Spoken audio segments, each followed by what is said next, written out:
ప్రతిష్టాత్మకంగా మొదలుపెట్టిన smart AP project ఎంతవరకు వచ్చింది?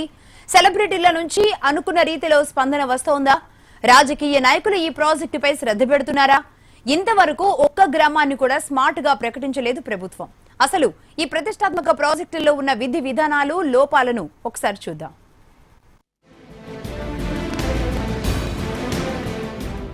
ఆంధ్రప్రదేశ్ ముఖ్యమంత్రి నారా చంద్రబాబు నాయుడు ప్రతిష్టాత్మకంగా ప్రారంభించిన ప్రాజెక్ట్ స్మార్ట్ ఏపీ. గతంలో జన్మభూమి కార్యక్రమం స్ఫూర్తితో ఈ కార్యక్రమం రూపొందించారు. ముఖ్యమంత్రి స్వయంగా చొరవ తీసుకుని స్మార్ట్ ఏపీ కార్యక్రమం గురించి అధికారులకు వివరించారు. రాష్ట్రంలో ఉన్న అన్ని గ్రామాలు, వార్డులను స్మార్ట్ గా తయారు చేయాలనే ఉద్దేశంతో ఈ పైలట్ ప్రాజెక్టు తయారు చేశారు. స్మార్ట్ ఏపీలో రాజకీయ నాయకులు, అధికారులు, సినిమా తారలు, ఇతర సెలబ్రిటీలందరినీ భాగస్వాములను చేసి ఏపీని స్మార్ట్ గా చేయాలనే ఉద్దేశంతో ఈ ప్రాజెక్టు తయారు చేయడం జరిగింది. దీనికోసం ఎంతో కసరత్తు చేసి గత ఏడాది సంక్రాంతికి ప్రభుత్వం ఎంతో ప్రతిష్టాత్మకంగా స్మార్ట్ ఏపీ ప్రారంభిస్తున్నట్లు ప్రకటన చేసింది.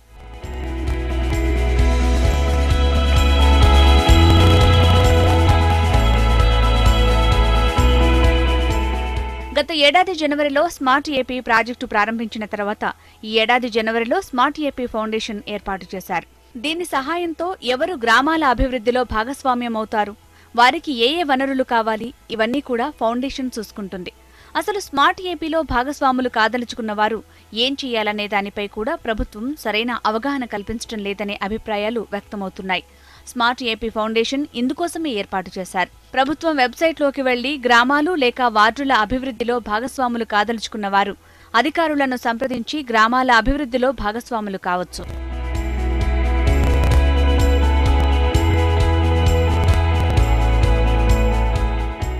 ప్రధానంగా 20 అంశాల్లో గ్రామాలు చక్కగా తయారు చేయాలనే ఉద్దేశంతో స్మార్ట్ ఏపీ ప్రాజెక్టు ప్రారంభించింది ప్రభుత్వం. తాగునీరు, మరుగుదొడ్ల ఏర్పాటు, సరైన డ్రైనేజ్, అందరికీ ఆరోగ్యం, ఇంటింటికి ఉపాధి అవకాశాలు మెరుగుపరచడం, ఆదాయ మార్గాలు చూపించడం, ఇలా అన్ని అంశాల్లో గ్రామాలు, వార్డుల్లో మెరుగైన ఫలితాలు సాధించేందుకు ఈ ప్రతిష్టాత్మక ప్రాజెక్టు తయారు చేసింది ప్రభుత్వం.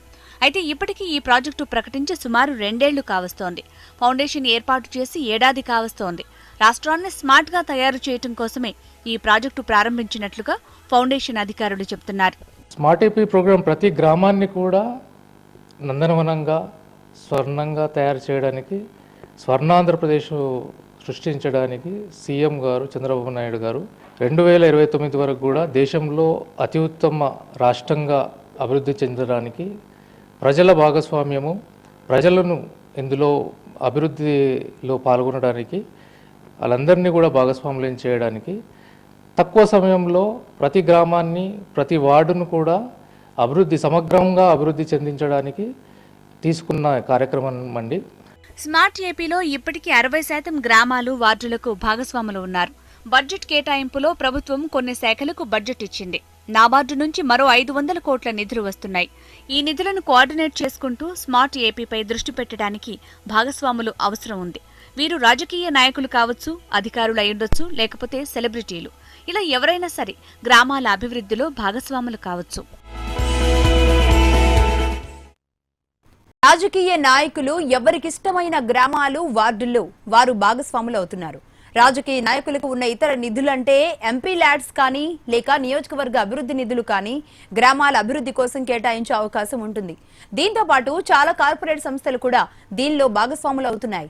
2013 పారిశ్రామిక చట్టం ప్రకారం కార్పొరేట్ కంపెనీలు తమ లాభాల్లో 2% గ్రామీణ అభివృద్ధికి కేటాయించాల్సి ఉంటుంది.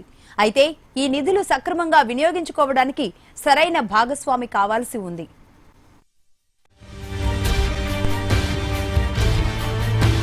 సుమారు 20 అంశాల్లో ప్రభుత్వం కార్యాచరణ సిద్ధం చేసుకుంది. అయితే వీటిపై ఎంతవరకు అవగాహన కల్పిస్తోందనే అంశంపై మాత్రం ఎలాంటి క్లారిటీ లేదు. ప్రభుత్వం కూడా ఏదో ఫౌండేషన్ ప్రారంభించి ఊరుకోకుండా ప్రతి నెల దీనిపై సమీక్ష చేయాల్సిన అవసరం ఉంది. స్మార్ట్ ఏపీ 2029 వరకు పూర్తవ్వాలని లక్ష్యంగా పెట్టుకున్నా దీనిపై ప్రత్యేక శ్రద్ధ తీసుకుంటే సాధ్యమవుతుంది. ఇప్పటికీ ఒక్క గ్రామం కూడా స్మార్ట్ ఏపీగా ప్రకటించిన పరిస్థితి లేదు. వచ్చే జనవరికి 200 గ్రామాలను స్మార్ట్ ఏపీగా ప్రకటించే ఆలోచనలో ఉంది ప్రభుత్వం. అయితే ఒక్కసారి స్మార్ట్ గ్రామాన్ని ప్రకటించిన తర్వాత తిరిగి ఆ గ్రామంలో ఎలాంటి సమస్య రాకుండా చూసుకునే బాధ్యత కూడా భాగస్వామికి, ప్రభుత్వానికి ఉండాలి. లేకపోతే స్మార్ట్ గ్రామంగా ప్రకటించడం వల్ల ఎలాంటి ఉపయోగం ఉండదు.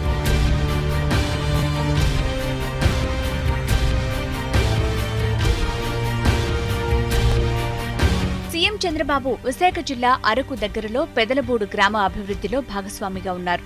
టీడీపీ జాతీయ ప్రధాన కార్యదర్శి లోకేష్ నారావారిపల్లిలో అభివృద్ధి భాగస్వామిగా మారారు. సినీ నటుడు మహేష్ బాబు బుర్రిపాలెం గ్రామం, ఎంపీ గల్లా జయదేవ్ గుంటూరు జిల్లాలో అనంతవరపాడు గ్రామాల అభివృద్ధిలో తమ వంతు పాత్ర పోషిస్తున్నారు. కేంద్ర మంత్రి అశోక్ గజపతిరాజు విజయనగరం జిల్లాలో ద్వారపూడి గ్రామాన్ని అభివృద్ధి చేస్తున్నారు. ఇప్పటికే ఆ గ్రామంలో అనేక కార్యక్రమాలు నిర్వహిస్తున్నారు మంత్రి అశోక్. వీరితో పాటు ఎంపీ జేసీ దివాకర్ రెడ్డి అనంతపురం జిల్లాలో పెద్దవడుగూరు గ్రామ అభివృద్ధి భాగస్వామిగా ఉన్నారు. మరో కేంద్ర మంత్రి నిర్మలా సీతారామన్ పశ్చిమ గోదావరి జిల్లాలోని తూర్పుతల్లి, ఎంపీ తోట నరసింహం తూర్పు గోదావరి జిల్లాలో బూరుగుపూడి, ఎంపీ గోగరాజు గంగరాజు పశ్చిమ గోదావరి జిల్లాలో మహాదేవపట్నం గ్రామాల అభివృద్ధిలో ఉన్నారు. ఇక బాలీవుడ్ నటుడు వివేక్ ఒబెరాయ్ అనంతపురం జిల్లాలో ముత్తవారికుంట్ల గ్రామం అభివృద్ధి కార్యక్రమంలో ఉన్నారు. అయితే ఆయన పూర్తి స్థాయిలో దీనిపై దృష్టి పెట్టడం లేదనే విమర్శ ఉంది. ప్రముఖ క్రికెటర్ సచిన్ టెండూల్కర్ నెల్లూరు గ్రామ పంచాయతీ పరిధిలోని పుట్టంరాజు వారి కండ్రిగా అభివృద్ధి చేసే బాధ్యతలు తీసుకున్నారు.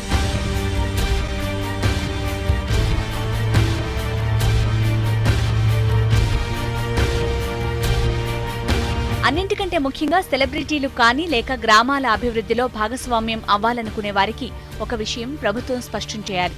కేవలం స్మార్ట్ ఏపీ ఫౌండేషన్ సహాయంతో గ్రామాల అభివృద్ధి జరుగుతోంది.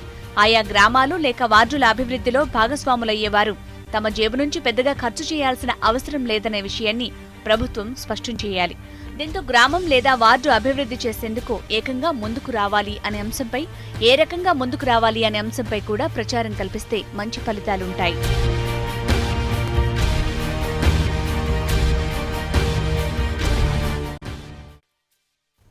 ప్రజల కోసం